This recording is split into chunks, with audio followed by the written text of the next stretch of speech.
Hello students, welcome to grade 8 squares and square roots part 4. Hope the previous parts were clear to you and you have practiced ample number of questions based on them. Today we will do some applications of square roots. Right? Question number 9 of exercise 6.3. Find the smallest square number that is divisible by each of the numbers 4, 9 and 10. Now the smallest number that is divisible by 4, 9 and 10 is given by finding the LCM of 4, 9 and 10. So LCM of 4, 9 and 10 gives us 180. And we will find out the prime factorization of 180. So that gives me this. I have 180 is equal to 2 into 2 into 3 into 3 into 5. Here 2 and 3, they are occurring in pairs, but 5 is not occurring in the form of pairs. Therefore, we multiply it by 5 and we get 900. Right? So 900 is the smallest square number which is divisible by each of these numbers 4, 9 and 10. Now we will learn how to find out square roots of the numbers using the division method, right? So how we are going to do this? See here, like I have 729. So what is the procedure? The procedure is that we make this division sign like this. Write the number 729 under this. Then make pairs from the back side, right? From right to left like this. So one number is left here. Now you have to find a number which is a square number and is near this digit 7. So we can take only 2 2s are 4. 3 3s are 9. We cannot take because 9 will be greater than 7. 4 is the smallest square number which is near 7.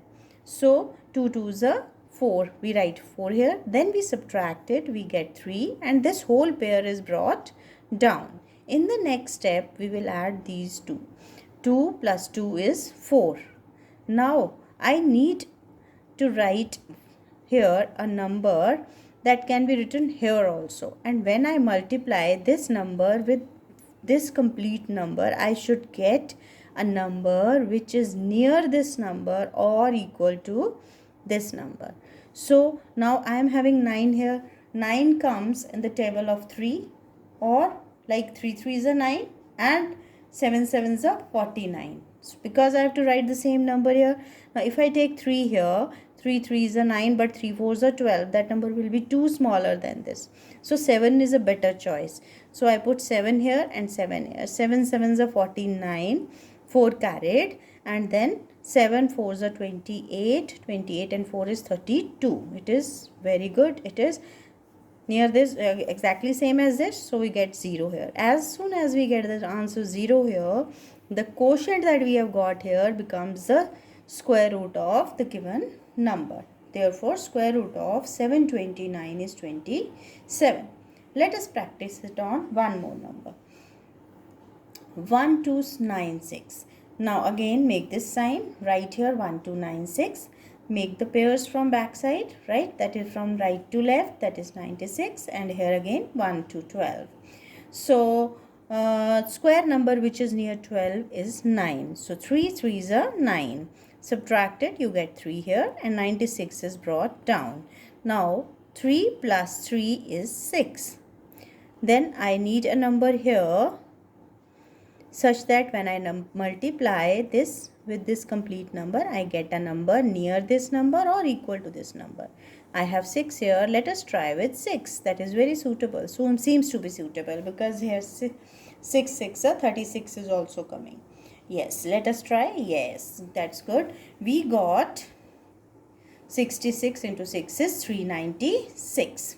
So this is fine. And now answer is 0. Hence, square root of 1296 is equal to 36. Let us take one more example for practice, that is 3249. Alright, again make a sign right here. Make the pairs. Made. Now 25 is the square number which is near 32. So 5 5s are 25. Subtract it, you get 7, and this 49 has come here. Now add this 5 and 5, you get 10. 49 you want, so 7 7s are 49. This is the most suitable number. Let us write it here. And when I multiply 7 with 107, I get 749. So answer is 0, which means square root of 3249 is equal to 57. I hope you are liking this method more.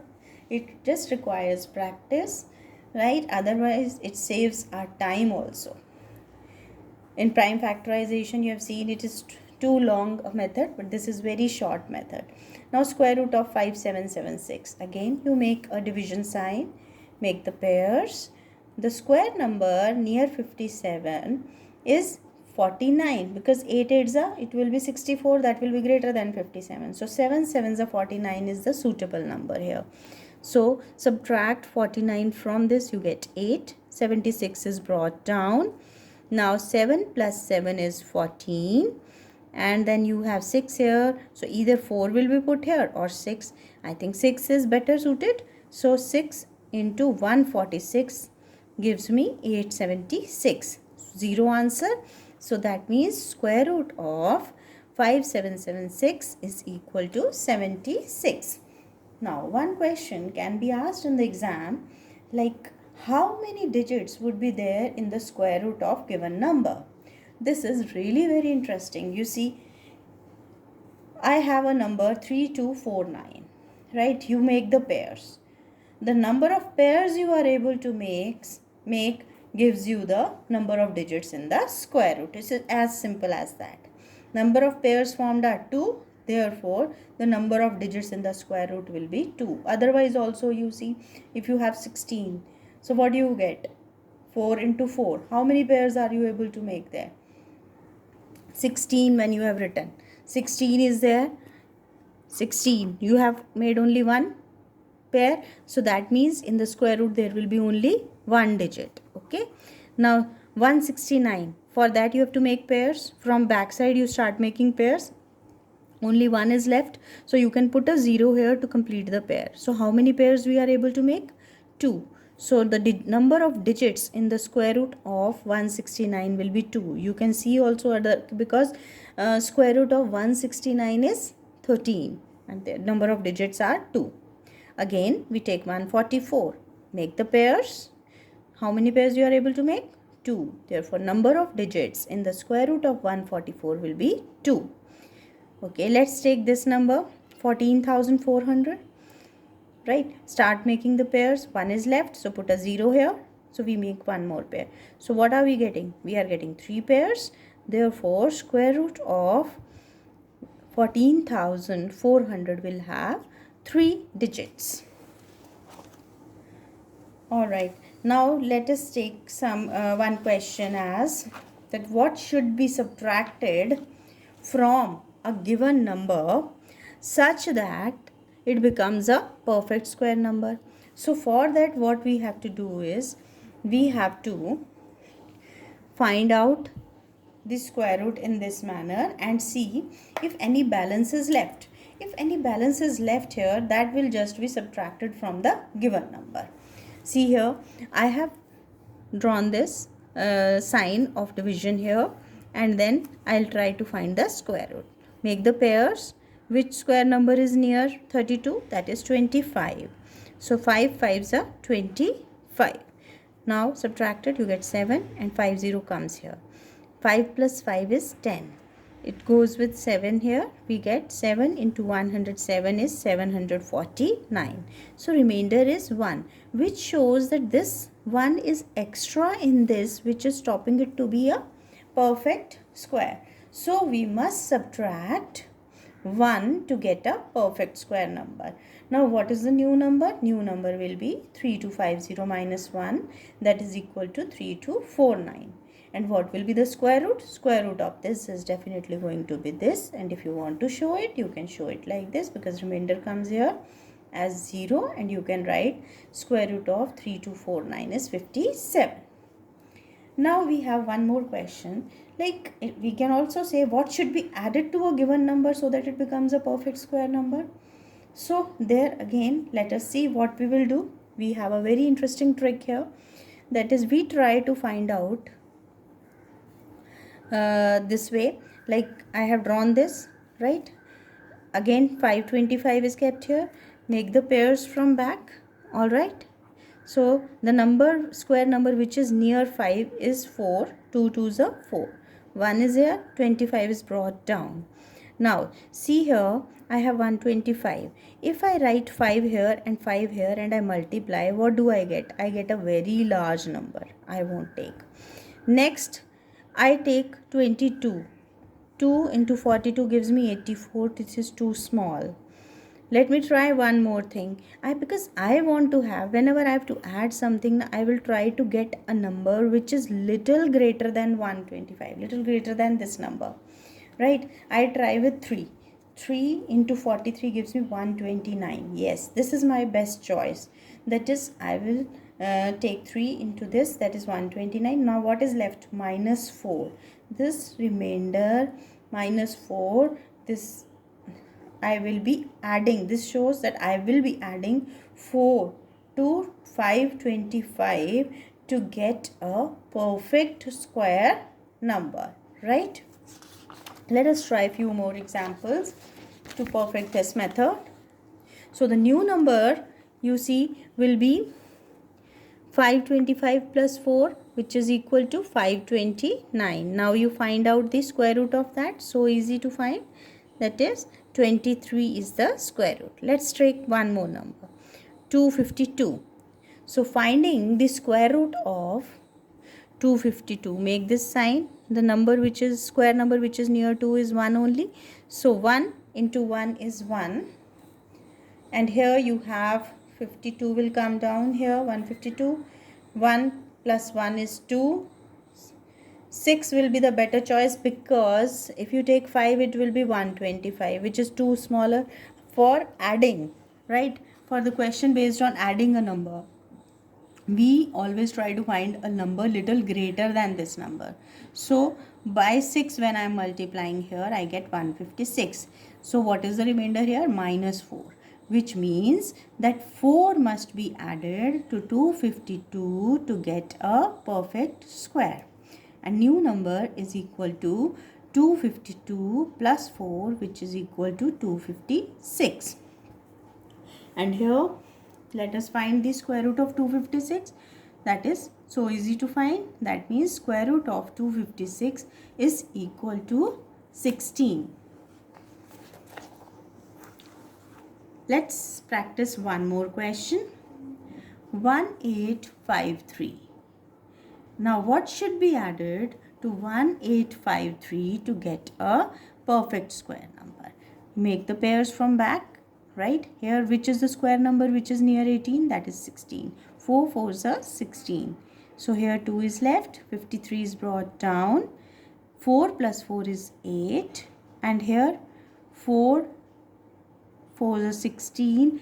That is I tried with many things, right? So this was the suitable number.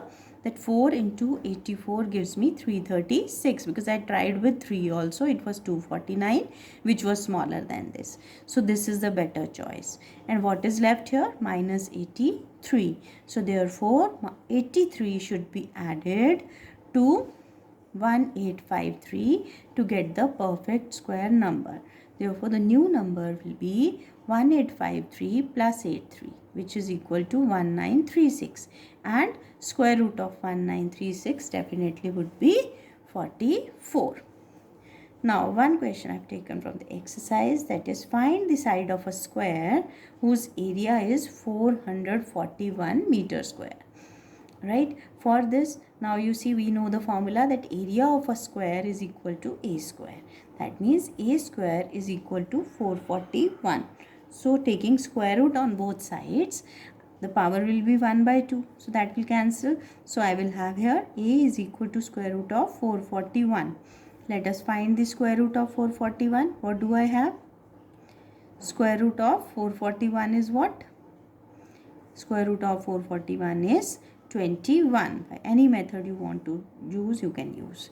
So this is equal to 21. Hence the side is equal to 21 meters. So this is an application of square root. That means square root can be used to find out the side of a square whose area is given. Let us take one more example. Here this what is given? It is a right angled triangle is given to us, and it is given that perpendicular is 6 centimeters and base is 8 centimeters. You have to find the hypotenuse. Now by Pythagoras theorem, you have AC square is equal to AB square plus BC square.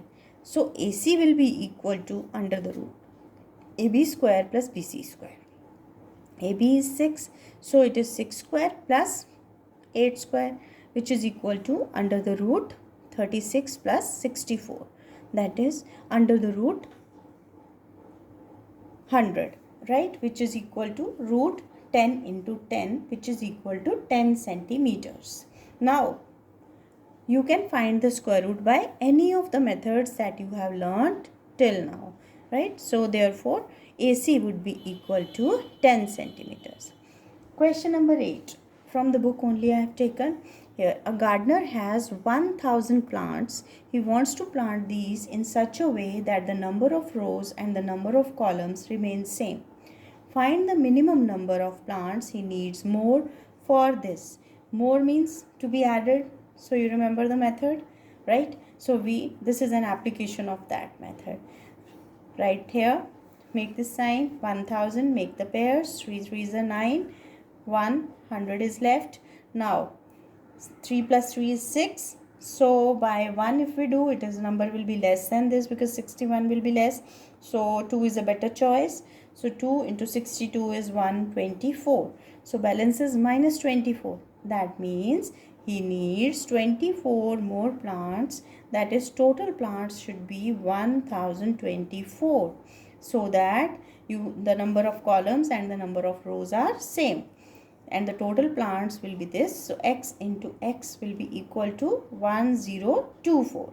Which means x will be square root of 1024.